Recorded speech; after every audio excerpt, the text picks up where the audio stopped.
आज मेरा बम्मा बाबा का जो दूसरा डिफरेंट चैप्टर है वो चैप्टर पाठ करने जा रहा हूँ। इसलिए इससे पहले बोलिए ओम शांति।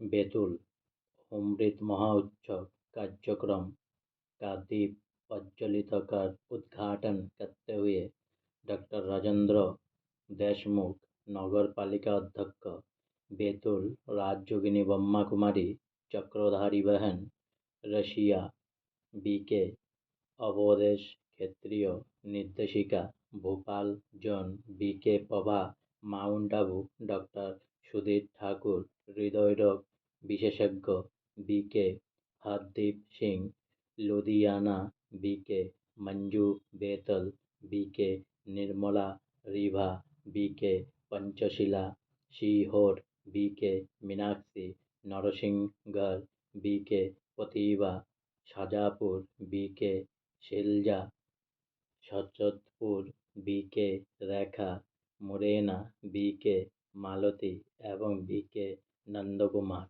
आज मेरा ब्रह्मा कुमारी शिव बाबा का दूसरा डिफरेंस पार्ट यहीं पर समाप्त होता है। तो इसीलिए फिर से एक बार बोलिए ओम शांति ओम शांति ओम शांति।